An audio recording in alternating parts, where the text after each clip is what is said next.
Lamb, excellent. We like a happy audience. We certainly do. We certainly do. Let's get kicking off straight away now then with this lovely fireside chat with two wonderful ladies. Both Gabby, give us a wave so we know who's who, and Iona. If you could start us off, please, with this fireside chat, all about how to scale media buyers and track what matters. And then once we've gone through any questions through this session, I will gladly field. But for the time being, please take it away. Thank you. Thank you. So before this, I was thinking maybe we can all start with some jumping jacks, just so we get refreshed. Leanne actually asked me to lead the fitness session today, not the media buying session, but let's get into it. I think it's quite a complex topic to discuss how to scale media buyers and also how to work with media buyers as brands. I don't know how many of you already work with media buyers or do media buying in-house. Can I get a show of hands? Okay, so I won't have a lot of challengers. That's good. No one will know exactly where I'm going with this. But I have next to me Gabby, who's joining me. She's currently working at Society Brands.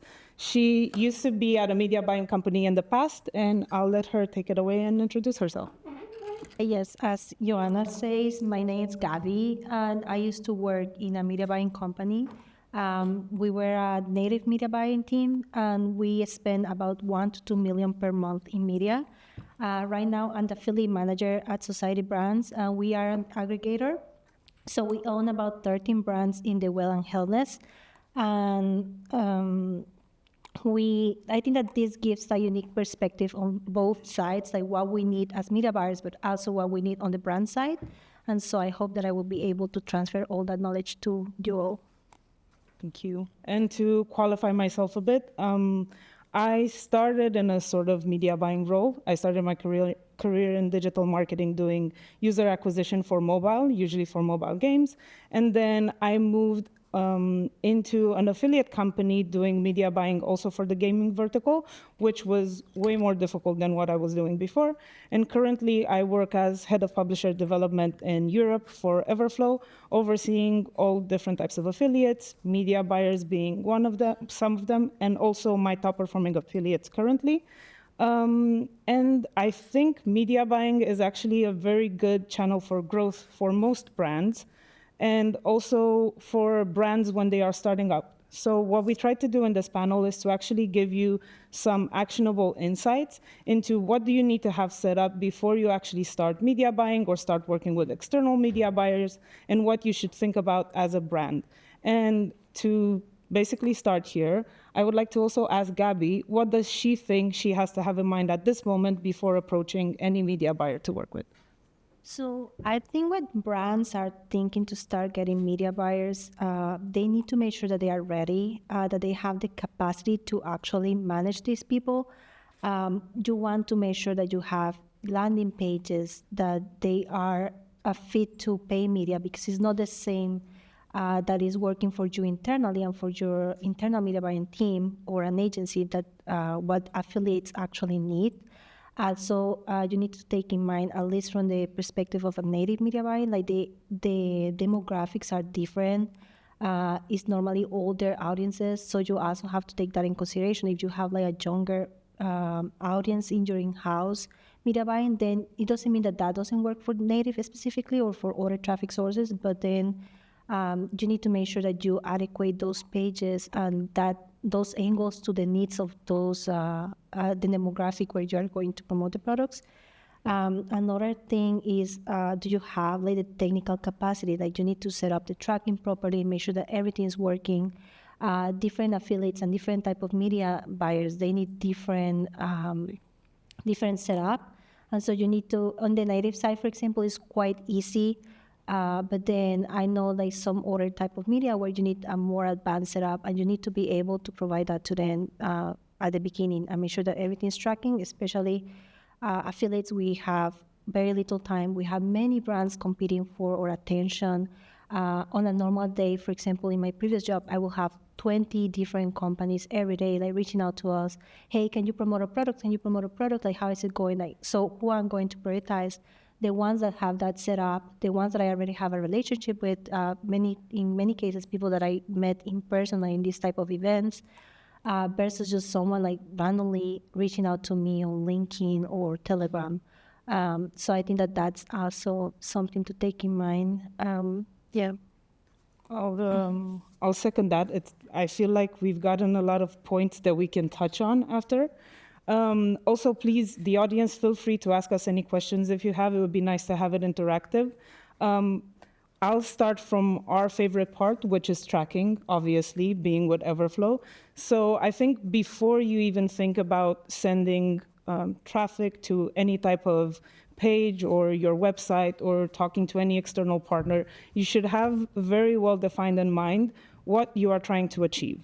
Where are you as a brand in the funnel? What is your brand equity? What do you want to do? Do you just want to sell a product today? Or are you thinking about lifetime value of your customer? Do you want them to be retained? And how are you going to track and measure that in the future?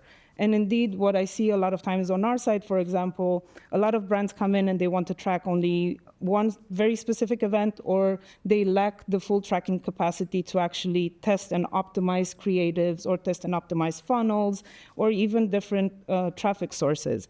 So it's good to have a good strategy in mind from the beginning and know exactly what you are going to do, maybe what naming conventions you're going to follow, and make sure that your partners follow the naming conventions as well, because if they don't, you won't actually know where your results are coming from, where you should invest more, where you should not invest, and how to actually properly test.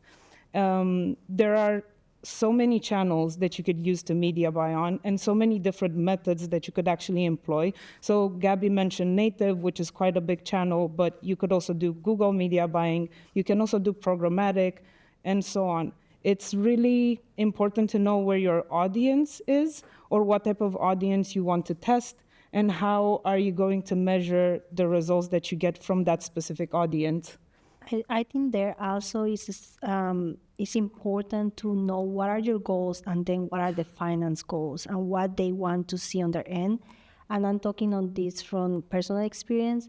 As marketers, sometimes we come and we are like, oh, I want to track this, this, and this, but then finance needs different data, and you are going to need to provide that to them as an affiliate manager.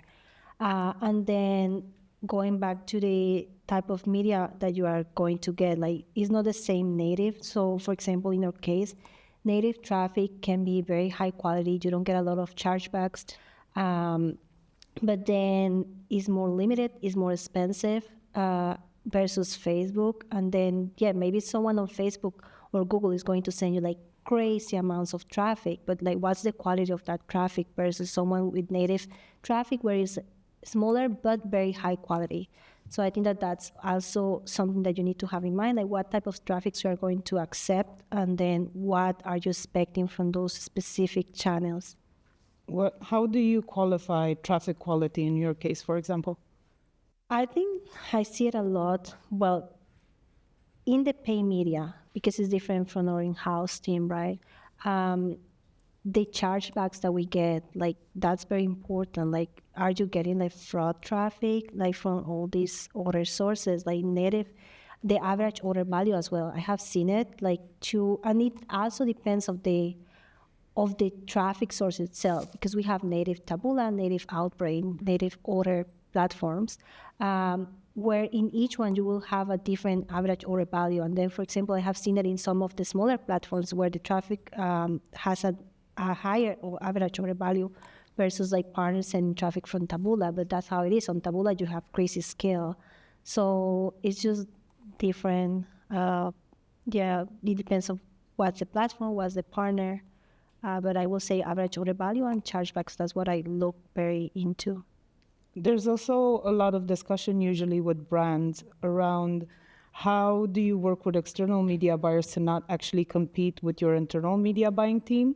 Have you experienced that? And in your case, how did you manage to convince them to actually work with media buyers? So I think it's very different, because as during house media buyers, they have a big advantage. Like they have the whole data sets, and paid media they don't. Like they just get whatever you give them. So how are they going to compete with you when you have like the whole story and the whole data, and they only have very limited? As media buyers, like in the native side, we just don't have anything. Like if we get a conversion, we will get paid on it, and if we don't get anything.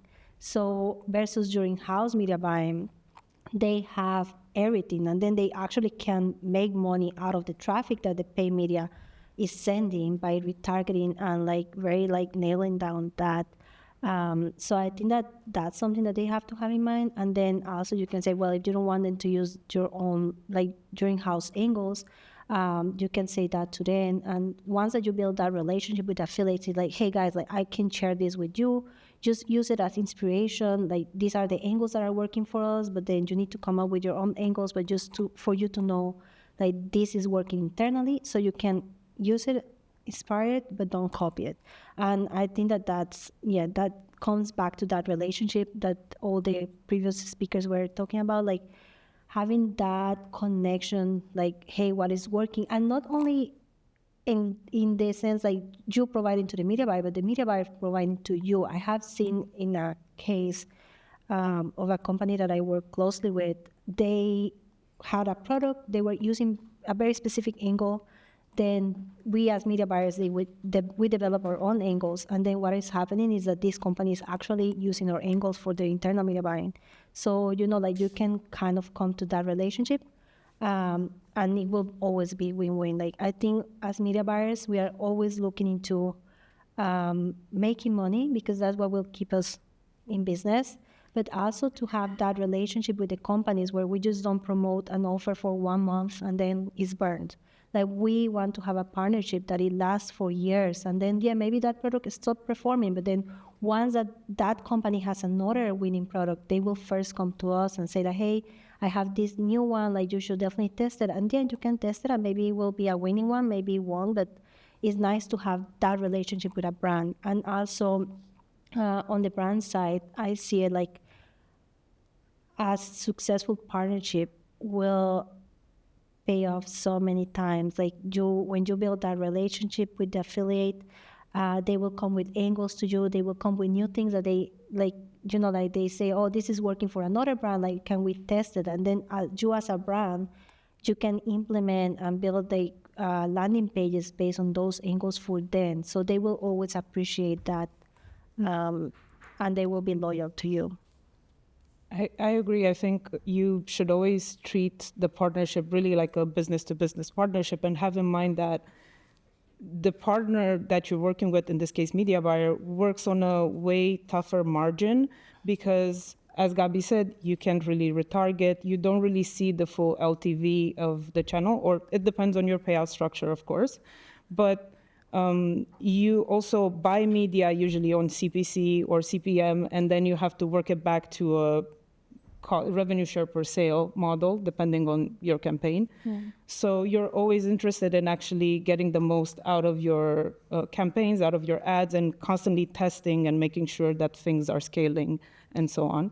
And we've actually talked a lot about angles, but maybe it would be good to go a bit in depth in what angles are and how you can use them to your advantage, and why do you think they should be different from your internal ones, or how does this relationship actually benefit? So I will say there are two things, and I will come also with the bad side of angles. Like some people can run some affiliates, they can have very aggressive ones that you don't want them to run. So you also need to have like your own mechanisms inside, like you are tracking, you are seeing what those affiliates are running. And also it goes, you can also follow with the traffic, are they getting a lot of chargebacks? Because maybe in the angle they are saying something else, but then when they get the product, they are confused about the product. It's not working, it's not what they expected. So that's just kind of a warning. Then you have, I think that this gives a different perspective, and I have an example from yesterday. There is this brand called Gruns, Gruns, and it's like a gummy, a green gummy, kind of like athletic greens, but in a gummy. And yesterday I saw that they were having a very unique angle where they are advertising the product as a fiber for people that are using GLP-1 products. So I found that that was very creative from them, and that's how you bring like something very different to a product, and like you tap into another niche that in this case is the people that are using GLP-1s that are very well known in the US. So I think also to go back to what we were talking about, guardrails, is probably very important to make sure that you properly track the creatives and you have visibility from your partnership into what type of creatives they use and what type of branding they use when they're promoting your product. It's really good to be able to test different audiences, but you also want the messaging to be actually true to the product and make sure it doesn't overpromise and the angle doesn't overpromise and underdeliver. And in terms of angles, you can always use different creatives to promote to different types of audiences. And of course, having different platforms that you media buy on, you will get different people looking at your ad. As you said, native is usually maybe older people. And then if you go to TikTok, it's probably a way younger audience and you would like to speak to them differently than how you would speak to someone reading a more traditional newspaper, let's say. And I think that it goes back to the talk about the influencers early today, where they are saying like once that you have that relationship with the affiliate, you can kind of like give them a space to play with other angles. But when you are just starting on that relationship, you want to make sure that you are like watching closely what they are doing, what's the traffic like, because you want to be compliant, especially when you are a brand that wants to go to the next level. Like you cannot just let people put out there whatever they want. You need to keep track of that and make sure that it's compliance and that you are not going to get in trouble. But once that you have that relationship and you know like the affiliates and you know like their level, then you can let go a little bit.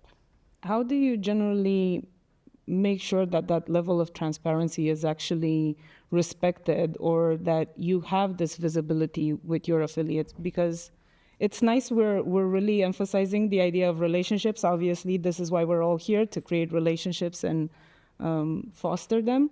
But how do you make sure that what you're getting is actually what's being used? So I think that you have to be creative and you have to go actually into the platforms or like spy tools that are out there to see what they are actually running. Like when you search with your brand, what's coming up on Google, like what's, if you go on Facebook, type the Facebook library and you type your brand, like what's coming up there.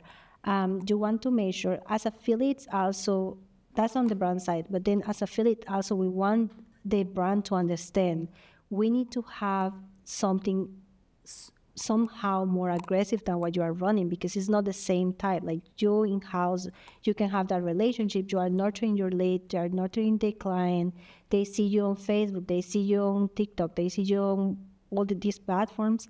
But then as an affiliate, we don't have that. Like you just see your ad and you either buy or you don't. That's it. Like, so we need to have like something that it makes an impact on the client and make them want to buy that product. But then you have to find that balance, and that's a small line between what is compliance and what is not.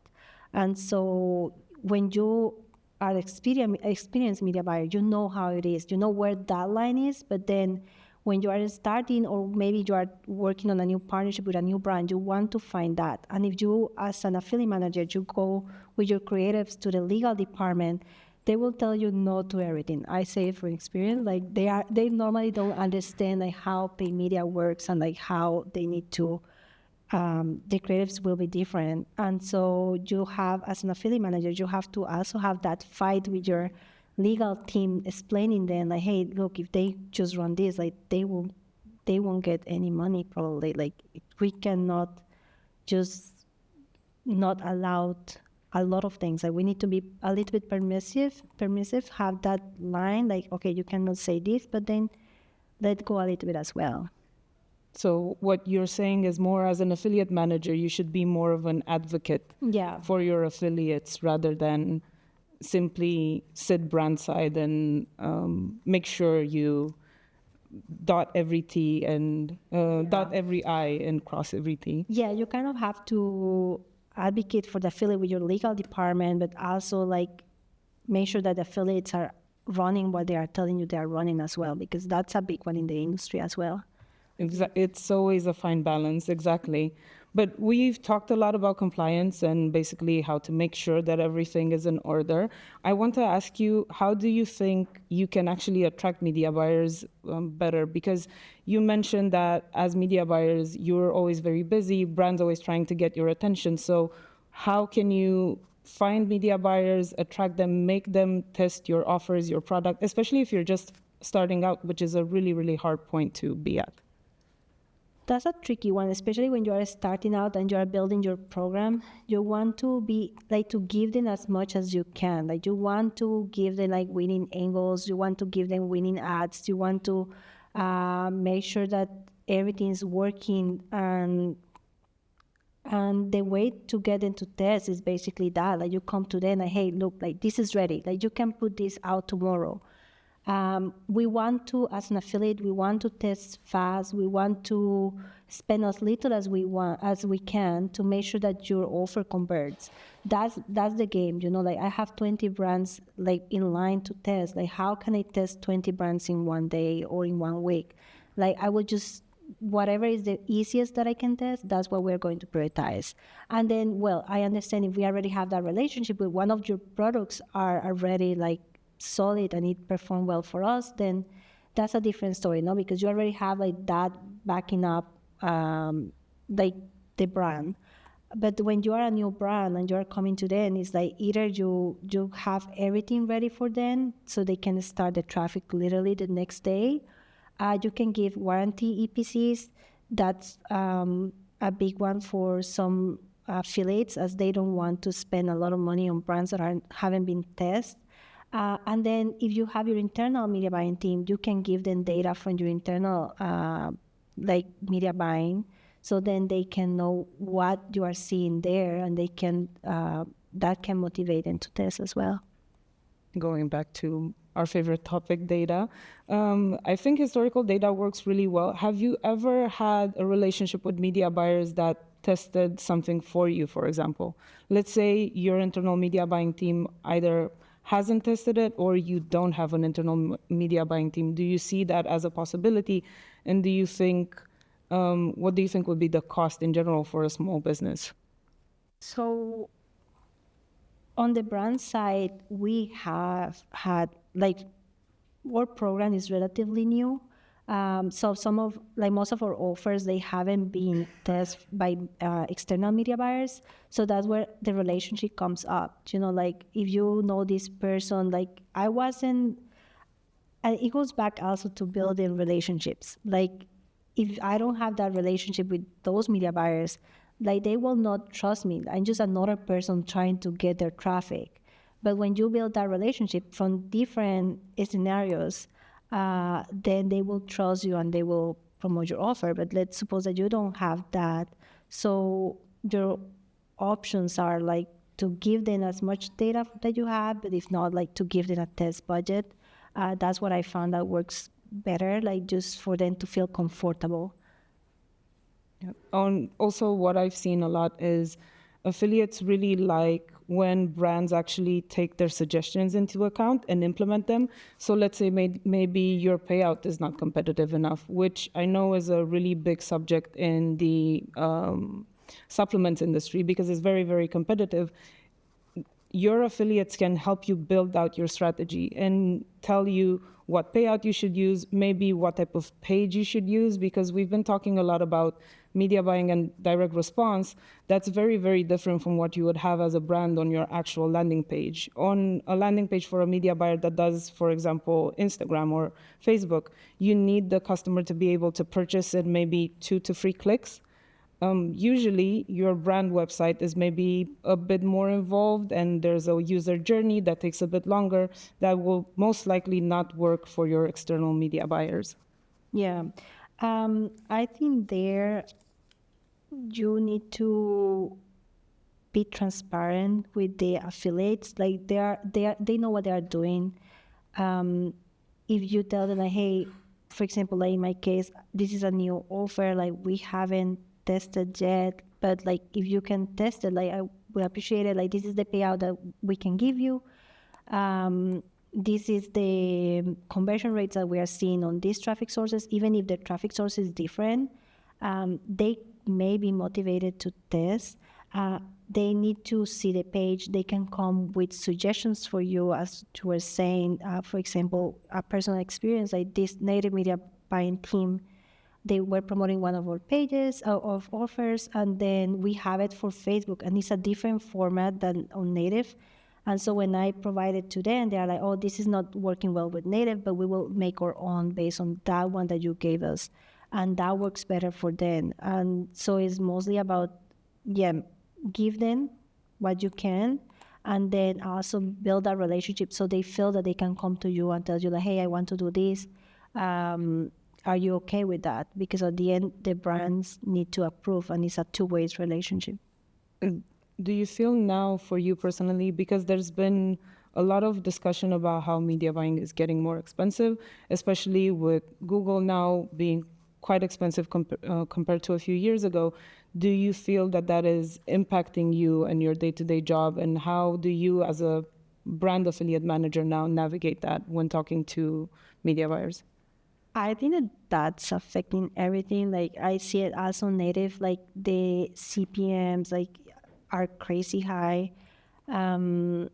So you have to bring something of value to those affiliates. Like they will, like you can either compete because of the CPA that you are offering, which is what is happening a lot in the direct response, especially in the BSL industry. That's what I have been seeing. There are some advertisers that they are giving $200 CPA, $220, and the industry normally is $150 maximum when you can guarantee like certain level of traffic. So you can either go there and give a higher CPA as you can sustain, or then you can have like your pages very well optimized, and so conversion rate is higher, and they will still be interested in promoting your offers. Other than that, I think that because of these platforms, like you can give as much support as they need, but normally they are the experts. They already know what is going to work, what type of pages they work for them in those specific sources. So I think that is mostly to offer the support and the relationship. In my experience, what I've seen with a lot of the brands we work with is also maybe optimizing your post-purchase funnel. Mm-hmm. So things such as upsells or maybe retargeting that help you as a smaller brand when you're starting out. Maybe you can't go up to $200 CPA, but you could do $150 and somehow work it in the back end so that you get your value out of what the customer is bringing in later on. But indeed, I see it more and more being difficult for companies just to go into media buying and try to make it work. Yeah.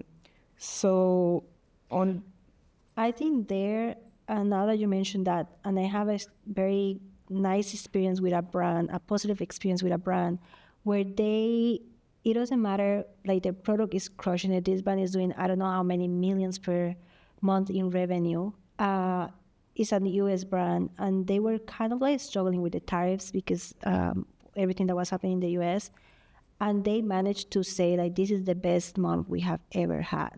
And that comes back to always testing, like finding new ways to increase your average order value, and then not only to increase it for yourself, but then transfer a little bit of that increase to the affiliate as well. Like without as an affiliate, I really love this brand.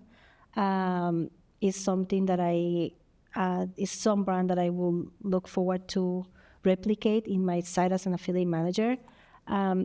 Is that they come to you, hey, like I managed, like we are doing some optimizations and we managed to increase the average order value by, 10%. So we're going to increase your payout without us coming to them and saying like, hey guys, we are struggling, can you increase the payout? I think that proactivity, it really pays up. And then that's a brand that we have been promoting for 1 year, and hopefully we will promote for the next, I don't know how many years, like hopefully forever. Like as long as their offer is performing and they keep doing what they are doing, like they are always optimizing. Like if we have an angle that is doing good, come on their site proactively and say like, hey, I noticed that you are running this angle, so we are implementing that same angle into the landing page, so you guys can have like a more a better customer experience. So I think that that's very helpful, and that's something that all brands should look into doing. Have you generally seen campaigns with media buyers be long-term or shorter term? I have seen both. So in my media buying experience, we used to work a lot with these straight sell type of offers. And that's a very short-term type of offer. And that's something that serious media buyers are trying to get away from. Why? Because we don't want to, like, this is very time-consuming for the media buying teams. We are always plugging in offers, removing them, making sure that they are working, making sure that there are no viruses or whatever, like the offer is still running. And this, it takes a lot of resources internally. And so when you get a branded offer that converts well and that works for the long term, like that's like the best thing that can happen to a media buyer. And that's something that as media buyers, we want to build, and we want to have those relationships as well. But it has to be a win-win, because if you have your legal department telling you what the marketing department can do, that will be hardly something that will work for your media buyers. So as the marketing department needs to align with them and make sure that they understand their needs of the media buying team in order to have those relationships as well. Do you think limited time campaigns could work well or have worked well for you in the past? I mean, they work if you run really aggressive angles, especially with those straight sell type of pages. Like they are very aggressive.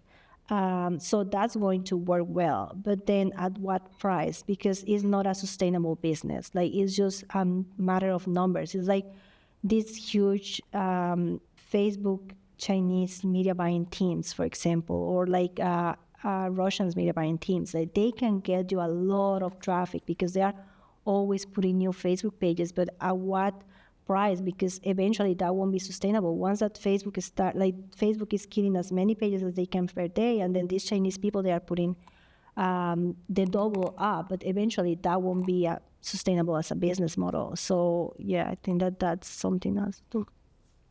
I was also thinking so let's say, for example, as a brand, if you have maybe stock that you want to get rid of, I've seen a lot of companies trying to bundle products up and maybe do a limited time media buying campaign, giving something for free just to increase their brand presence and people's awareness. And this, in my opinion, could work really well for a brand just to get your name out there, even though it's a limited time campaign and it probably won't run forever. But you can get the audience from that campaign, you probably capture the data, you can retarget and then use that for your internal efforts as well. That's more the direction I was going in, and I was wondering if you do anything like that on your site. We haven't done that because we haven't had the need, but I think that that's something that definitely brands should do. I have seen it out there where brands are applying this because they have too much stock of certain product. They want to change the product. Maybe the quality was not great, so then they cannot sell it, but they can do like or get this for free, and that I think that will always work for the client, and they will be happy with it, and then obviously that will translate to the media buying as well. So yeah, I think that they should definitely work. Hopefully it translates. I think we can do maybe one more question from my side, then hopefully open it up to people. Yeah. But then it would be, I'm thinking the next thing we could talk about is actual test budgets. So do you see any minimums in the industry? Do you think there's a minimum test budget that brands should always be looking at or having in mind? So from my experience as a media buyer, we know that an offer, like the budget that we keep internally for testing is like 3 times the offer payout. And then we can do that for 3 days. So I think that that's a good baseline. Then obviously if you are a huge brand and you have a budget from like, why not to give more to affiliates that you know that they have the capacity, that you have seen out there that they are doing amazing. Then I will offer more in that case, so they can test longer, and then they can try different angles and different type of ads platforms. So I think that that's something that, yeah, like as a base is 3 times the payout, and then for 4 days for testing. Yep. It's pretty good. That's a really quick test strategy Yeah. that you employ. Very Yeah. quick turnaround. Yeah, as media buyers, we need to be resourceful, and we need to also be, we cannot go out there and make emotional decisions. We have to be very rational, and then we want to make sure that we are following the same protocol for all the testing that we are doing, and then from that we will drive like the first, like, okay, this is the data we got with that test budget, like what we want to keep going. And so that helps to make a business and not just like a hobby or like a quick way of making money. Indeed. How do you make sure that the data you're looking at is accurate?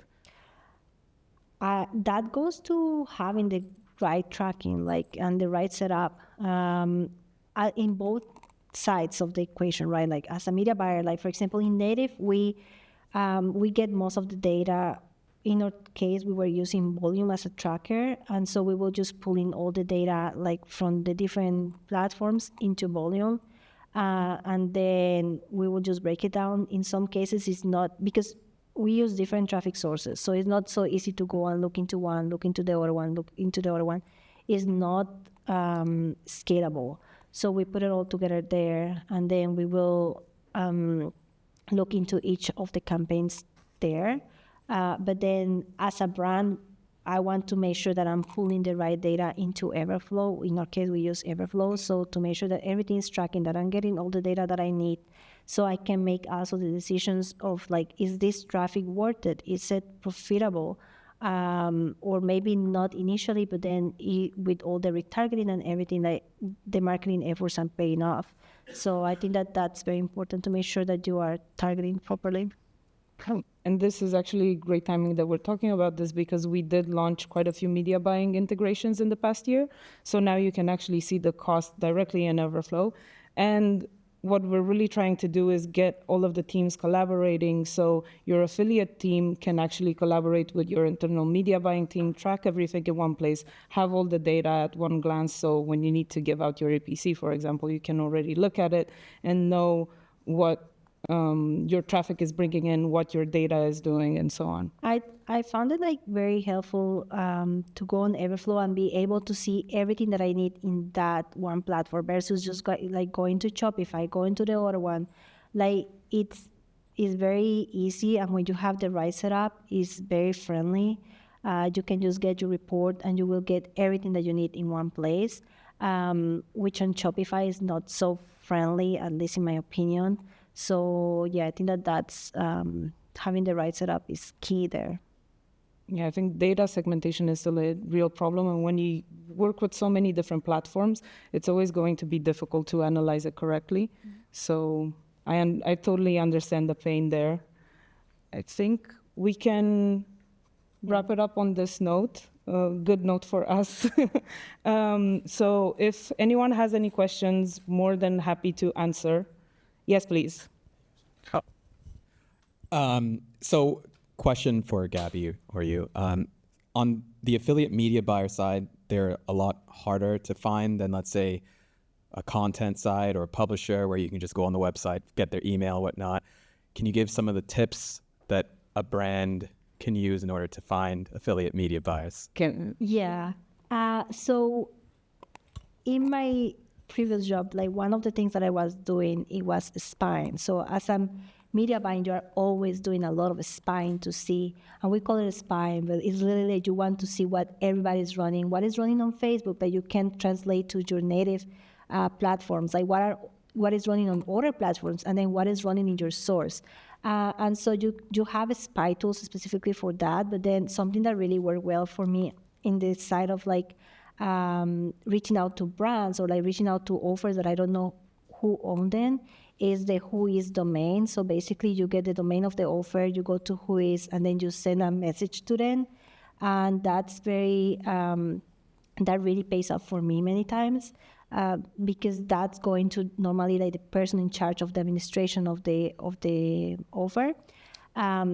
Then yeah, just like reaching out, like you can get very creative and you can see like, okay, what offer is running, like who is running this offer, and then you can try to find like pieces of information like in the privacy policy, to see who is owning that company, like what is the company in that privacy policy, reach out to them, like search. This is a lot of the US. I'm not sure in the UK, like how visible is that data, like from the companies.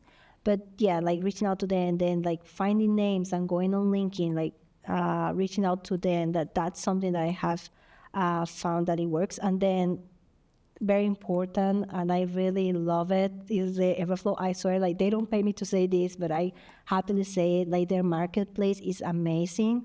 I find that going there and like seeing what type of media they are running, like reaching out to them, or in some cases, like if there is a partner that I know but they are not answering, I will reach out to my Everflow rep and ask them, hey, can you ask them if they are waiting for an intro? They cannot obviously give me their information, but if they ask and they are okay with it, then there can be that intro that is always good.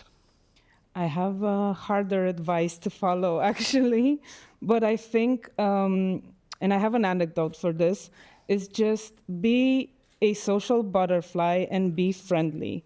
Actually, how we met when Gabby was at her media buying company, I went to an industry event and we went to a networking party after the event, and we were just waiting in line, both of us, to get into the party because it was really crowded. And we sparked a conversation and started working together from there. They were one of my top media buyers at the time, and this is how we're here right now. And actually, the other two media buyers I've also accidentally met at an industry event. So I think going to industry events is very valuable, especially for media buyers, because they're not very visible. As you said, they probably won't have a stand, they won't have a booth, and most likely you won't know their company name off the bat. So it won't ring a lot of bells until you actually start working with them and you see what they can do. Yeah, that's very true. Like, and also it's not because someone, like, there may not be an immediate benefit of the relationship, but like nurturing that and like staying in touch is something that, in this industry, everybody's moving around. Like you go from one company to another one. Like I used to be a media buyer. I was always like friendly with my competitors, and now they happen to be my clients. So, like relationships are everything in this industry. And as someone was saying, always make sure that you have that people have a good impression, that they have a good opinion of working with you, because they will do referrals for you. Maybe, I don't know, like they promote my offer and it doesn't work for them or for me, but then I can do an intro for other companies or friends of the industry. So I think that that's very important and valuable. Yeah, I agree. That's my strategy as well. If there's any further questions, that we do that in the break. Was there anybody else who had a question? Leanne? Thank you. Please. So because there is a lot of talk around fraud with media buying, and we can really touch on that very deeply in this, but what are some of the kind of like warning signs that you can give to brand owners that are trying to bring media buyers into their performance programs? What are some of the early warning signs? What are some of the things that you can do with your tracking to kind of mitigate all of those things? Or do you have to get outside fraud detection tools in if you are going to go all in media? I will say, and this is mostly from other, what I have seen that is done in the industry. In some cases, like when they are getting traffic from new partners, they will actually reach out to a few clients just to kind of like, like, oh, I'm interested. I saw you brought the product, like what you think of it, how, like what do you saw, like where did you see the ad? Like they kind of like get curious, and obviously they cannot reach to all the partners, but like a few here and there. So that gives you data, and like, yeah, I think that's a good one. Then also like very like when someone is new, like keep an eye like closely on the traffic, like what is the behavior, like are you getting like crazy amounts of traffic, like then yeah, I think that keep an eye like closely, and that will be what I would probably do. Can I quickly go back to, I want to go back to data, of course. And what we talked about, so you want to have already some data in-house before you start media buying and know how your product is performing and so on, and kind of have your key metrics. Anything that seems too good to be true is probably not true, so that's probably fraud. A very high conversion rate, when your conversion rate is way below that, is probably something to look out for. On our side, of course, we have automated alerts that you can put in place, so whenever there's an outlier, you can get your alert and then you can do your check and so on. I think depending on the scale of your media buying efforts, of course, at some point, you probably want to have an external tool as well that could validate what you think you're getting from the media buyers. Amazing. Hey, perfect. Thank you so much. That was so informative and insightful. A round of applause, surely, guys. Thank you so much.